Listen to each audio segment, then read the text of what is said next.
Hi friends, எல்லோரும் எப்படி இருக்கீங்க? ஸோ இன்றைக்கி என்ன வீடியோ பார்க்க போகிறீங்கன்னா, எங்கள் ஊரோட கோயில் திருவிழாவோட பார்ட் 2 தாங்க பார்க்க போகிறீங்க.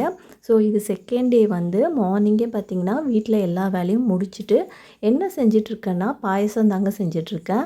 அன்றைக்கி கோவிலில் கூழ் ஊற்றுற ஃபங்க்ஷனு. கூழ் பார்த்திங்கன்னா எனக்கு டேஸ்ட்டாக செய்ய வராது. எப்பயுமே நான் பாயசம் தான் செய்வேன். அன்றைக்கும் பார்த்திங்கன்னா பாயசம் செய்ய ரெடி பண்ணிகிட்ருக்கேன். இப்போ பார்த்திங்கன்னா விறகடுப்பில் தாங்க செஞ்சாகணும். ஏன்னா நிறையா செய்யணும். கேஸ் ஸ்டவ்வில் வந்து இவ்வளோ பெரிய டேஸாகவே வைக்க முடியாதுல்ல. பாயசம் செஞ்சு முடிச்சுட்டு கொஞ்ச நேரம் ரெஸ்ட் எடுத்துகிட்டு நானும் பசங்களும் பார்த்திங்கன்னா ரெடி ஆகிட்டு இருந்தோம். ஏன்னா மைக்கில் வந்து அனௌன்ஸ் பண்ணியிருப்பாங்க எந்த டைமுக்கு வந்து கூலி எடுத்துகிட்டு வரணுன்னு. அதனால் நானும் பசங்களும் பார்த்திங்கன்னா கரெக்டாக ரெடி ஆகிட்டோம். இப்போ நான் இந்த பெரிய டேஸாக இருக்குல்ல அது எடுத்துப்பேன். இந்த சின்ன சொம்பில் இருக்கிறது வந்து தம்பி எடுத்துப்பான். பாப்பா வந்து தேங்காய் பழம்லாம் எடுத்துப்பாங்க.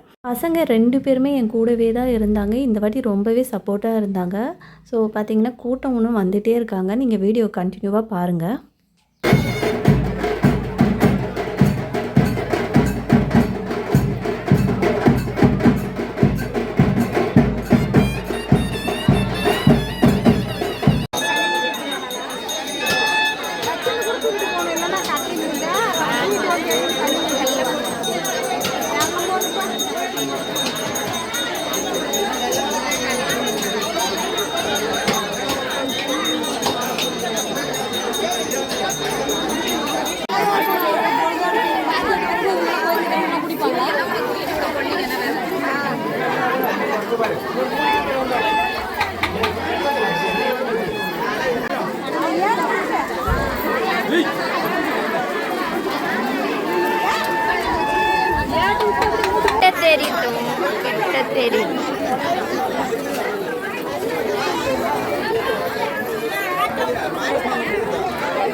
அன்றைக்கும் பார்த்திங்கன்னா கூழ் ஊற்றுற ஃபங்க்ஷன் நல்லபடியாக முடிஞ்சதுங்க. சாமியெல்லாம் கும்பிட்டுட்டு அதுக்கப்புறமா நாங்கள் வீட்டுக்கிட்ட வந்துட்டோம்.